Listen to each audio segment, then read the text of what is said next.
भारतीय संस्कृति के निर्माताओं में पाणिनि का नाम स्वर्ण अक्षरों में अंकित होने योग्य है। इस देवभूमि में विचरने योग्य मानव का निर्माण और संस्कार जहाँ मनु, वाल्मीकि और व्यास जैसे महापुरुषों के हाथ हुआ, वहाँ उसकी वाणी का पैखरी स्वरूप मुख्यतः महामुनि पाणिनि की ही साधना और तपस्या का प्रसाद है। नमस्कार मित्रों, आज की कहानी में पाणिनि की चर्चा करने जा रही हूँ। पाणिनि भारतीय वाङ्मय के आकाश प्रदीप हैं। हमारी भाषा और साहित्य का राशि चक्र पिछले 2500 वर्षों में अयन वृत्त के इस छोर से उस छोर को न जाने कितनी बार घूम गया, किंतु पाणिनि इस बीच मेरु पर अवस्थित अटल ध्रुव नक्षत्र की भांति बिना हिले डुले लगातार हमारे मार्ग को आलोकित करते रहे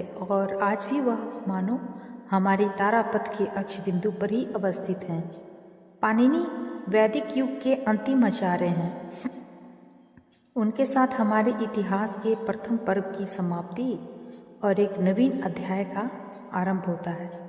दो युगों की संधि रेखा पर उनके स्थित होने के कारण ही पाणिनि का काल निर्णय करते समय अनेक आलोचक भ्रम में पड़ गए हैं और फलस्वरूप एक और जहां हम वेबर और मैक्स मुलर को उनकी तिथि 350 ईस्वी पूर्व निश्चित करते पाते हैं, वहां दूसरी ओर पश्चिम सत्यव्रत सामश्रमी जैसे पंडितों को उस तिथि को 2400 ईस्वी पूर्व तक पीछे खिसकाते देखते हैं।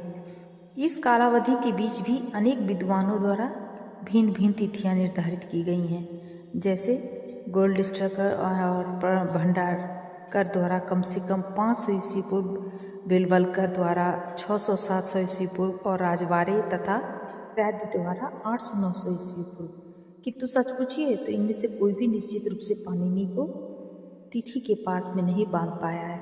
पाणिनि उत्तर पश्चिमी भारत के निवासी थे। बाद के वाङ्मय में उन्हें शालातुर्य के नाम से अभिहित किया गया है। इससे अनुमान किया जाता है कि वह गांधार के शालातुर नामक ग्राम में पैदा हुए होंगे। चीनी यात्री युआन चुआंग ने इस शालातुर को सोलो तुलु के नाम से उल्लेख किया है और उसी से हमें यह भी ज्ञात होता है कि प्रथम शताब्दी ईस्वी के समय तक उपरोक्त ग्राम में स्मारक के रूप में पाणिनि की एक प्रतिमा विद्यमान थी तथा व्याकरण के अध्ययन संबंधी उनकी परंपरा भी वहाँ तब तक जीवित बनी हुई थी। पतंजलि के महाभाष्य में पाणिनि का दाक्षी पुत्र के नाम से भी उल्लेख है। इससे ज्ञात होता है कि उनकी माता का नाम दाक्षी रहा होगा। कथा सरित सागर और बृहत कथा मंजरी के अनुसार पाणिनि कात्यायन, ब्याडी और इंद्रदत्त नामक व्याकरणों के साथ उपाध्याय वर्ष के यहाँ अध्ययन करते थे। कहते हैं इनकी बुद्धि आरंभ में कुंठित थी, अतएव जब इन्हें अध्ययन में अधिक सफलता नहीं मिली तो तब द्वारा भगवान शिव को प्रसन्न कर उनसे उन्होंने वे 14 आरंभिक सूत्र प्राप्त किए जो शिव सूत्र या महेश्वर सूत्र के नाम से प्रसिद्ध हैं और जो उनकी व्याकरण के मूल आधार कहे जा सकते हैं। पंचतंत्र की एक गाथा के अनुसार पाणिनि की मृत्यु वन में एक सिंह के आक्रमण के कारण हुई थी। निस्संदेह यह गाथाएं अतिरंजित हैं और ऐतिहासिक दृष्टि से उनका अधिक मूल्य नहीं है, क्योंकि यह प्रमाणित हो चुका है कि कात्यायन और ब्याडी पाणिनि के समकालीन नहीं थे, वे बहुत बाद में हुए थे। किंतु इनसे पाणिनि की प्राचीन सत्ता तथा व्याकरण के क्षेत्र में उनकी महत्ता भी की एक झलक अवश्य मिलती है। पाणिनि की कीर्ति का अमर स्मारक लगभग 4000 सूत्रों में गठित संस्कृत भाषा का वह अद्भुत व्याकरण ग्रंथ है जो 8 अध्यायों में विभाजित होने के कारण अष्टाध्यायी के नाम से प्रसिद्ध है। यह ग्रंथ सूत्र शैली की पूर्णता की पराकाष्ठा है और इस दृष्टि से संसार के गिने चुने चमत्कारों या आश्चर्यों में इसकी गणना की जानी चाहिए। संस्कृत व्याकरण के क्षेत्र में पाणिनि की यह अष्टाध्यायी मानो अंतिम शब्द है। यूँ तो इस देश में भिन्न भिन्न व्याकरण संप्रदाय रहे हैं, जिनके लगभग 300 उद्भट आचार्यों के नाम हमें मिलते हैं और उनमें भी ब्याडी, कात्यायन, पतंजलि, वैजी, सौभव, हर्यक्ष, भर्तृहरि, कैयट, हेमचंद, हरदत्त, भट्टोजी, नागेश आदि प्रतिभाशाली व्याकरण पाणिनि के बाद ही हुए, किंतु इनमें से बहुत कम नवीन मौलिक रचनाओं का निर्माण कर पाए।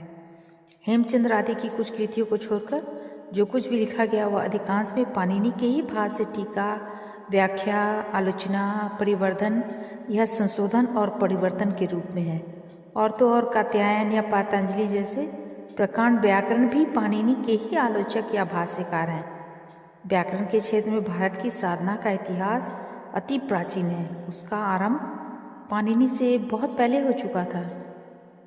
स्वयं पाणिनि ने ही अपने पूर्वगामी शाक्टायन, आपिशली, काशकृत्सन, गार्ग्य, काश्यप, गालव आदि विविध व्याकरणों का उल्लेख किया है। जब वैदिक मंत्रों की भाषा प्राचीन हो चली और उसके अर्थ और स्वरूप को ठीक ठीक समझने की आवश्यकता प्रतीत होने लगी, तब वैदिक शब्दों और पदों की रचना आदि के संबंध में भी अध्ययन की एक प्रवृत्ति चल पड़ी थी, जिसके उदाहरण आदि प्रातिशाख्य थे। क्रमशः शब्दों की व्युत्पत्ति और रचना की जांच द्वारा मूल शब्द और धातुएं लौट गईं और उनके रूपांतरों का निरीक्षण कर विविध गण बनाए गए। इसी प्रकार धीरे धीरे तत्कालीन और प्राचीन संस्कृत का एक विधिवत व्याकरण तैयार होने लगा, जिसका रूप आरंभ में तो निसंदेह एक निहारिका जैसा रहा, किंतु पाणिनि के हाथों में पहुंचकर जिससे एक सर्वांग संपूर्ण वस्तु तैयार हो गई। यही हमारी सुपरिचित अष्टाध्यायी है। किंतु इसमें जहाँ पाणिनि ने अपनी सारी प्रतिभा उड़ेल दी है, वहाँ उसमें वस्तुतः न जाने कितनी ही बात और अज्ञात प्राचीन व्याकरणाचार्यों की तपस्या का भी सार संचित है। अतएव पाणिनि के साथ हम उन सभी के ऋणी हैं। अष्टाध्यायी के अतिरिक्त पाणिनि की गण पाठ, धातु पाठ, लिंगानुशासन, शिक्षा सूत्र आदि अन्य रचनाएं भी मिलती हैं, किंतु ये सभी रचनाएं पाणिनि की ही हैं। इस संबंध में विद्वानों में मतभेद है। व्याकरण के क्षेत्र से बाहर भी पाणिनि कम महत्व नहीं रखते। उनकी अष्टाध्यायी में तत्कालीन भारत के इतिहास, भूगोल, साहित्य, धर्म, व्यवहार, भाषा आदि संबंधी अत्यंत मूल्यवान सामग्री यहाँ वहाँ बिखरी पड़ी है।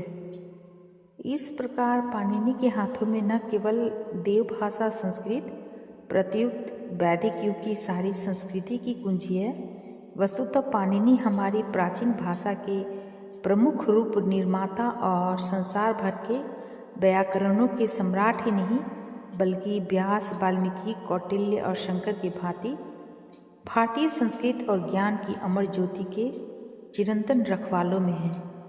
इस दृष्टि से भारतवासियों द्वारा इस महापुरुष की जो वंदना की जाए वह थोड़ी ही होगी।